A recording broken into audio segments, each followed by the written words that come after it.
The holder of such a public office cannot be held to account by being cross-examined after she herself has given a witness statement, then, my lords, with the greatest respect, we would be posing grave dangers to the Republic.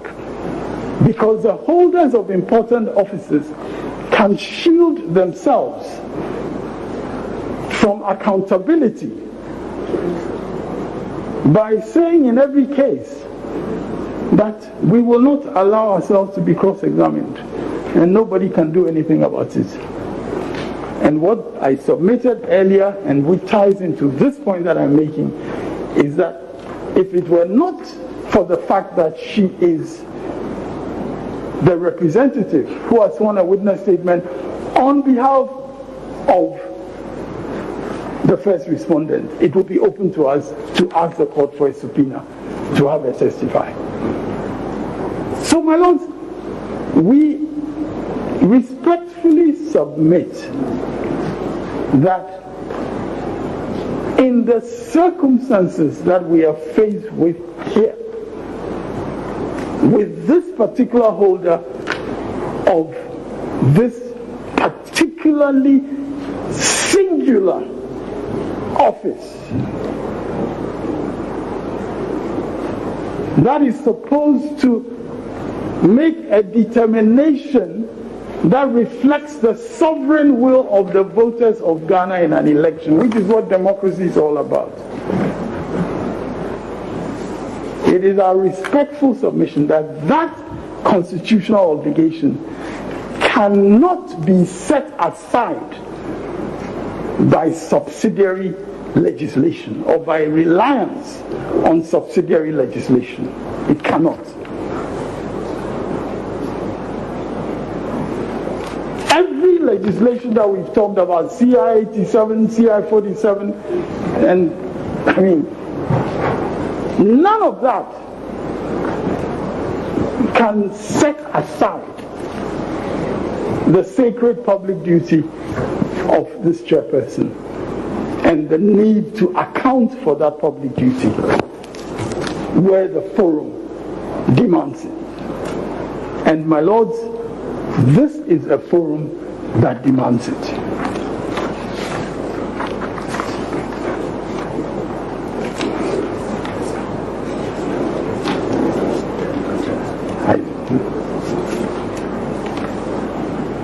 My lords, reference has been made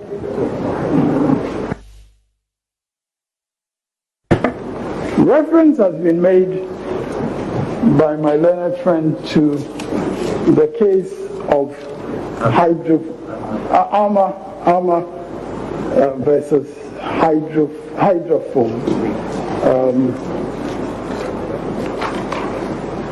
And that was indeed a Supreme Court decision in 2012. The decision read by Justice Baining and a court that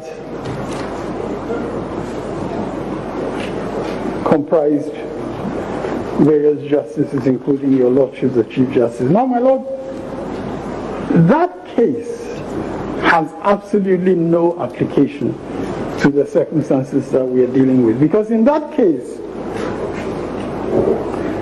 what happened was that the parties had agreed that instead of testifying by themselves, they would both rely on the testimony of an expert, a surveyor. And on appeal, the point was raised that the plaintiff himself ought to have testified and not rely on the evidence of the expert. Within that context, the parties had agreed that we're going to rely on an expert because this is a matter on which an expert can resolve the issue between us. We don't need to be sort of testifying and, we are not the expert. We'll rely on an expert. The parties had agreed that.